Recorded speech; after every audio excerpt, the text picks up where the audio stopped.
Здравейте! Аз съм Моника и съм бра фитинг консултант в салон за бельо Бра Клиник.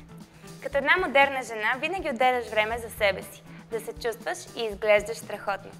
Не забравяй да носиш правилния размер сутиен всеки ден. Той ти дава комфорт, подкрепа и красиви форми.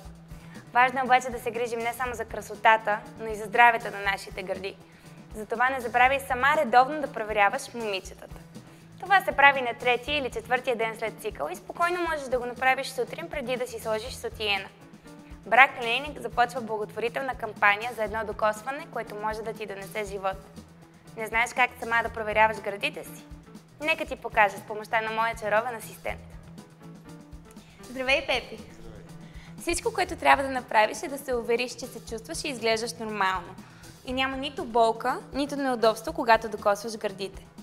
Обърни внимание на всякакви промени в кожата, формата и размерът на гърдите. Разбира се, провери и забучки под повърхността на кожата. Първо вдигаш ръка зад главата и започваш ето тук от ключицата. Натискаш малки участъци от кожата с 3 пръста и проверяваш надолу, заобикаляйки гърдата, докато стигнеш до подмишницата. И после с кръгови движения до зърното. Помни, че не всяка бучка е рак. Рано откритият рак е лечим, бучката може да бъде отстранена, а гърдата – спасена.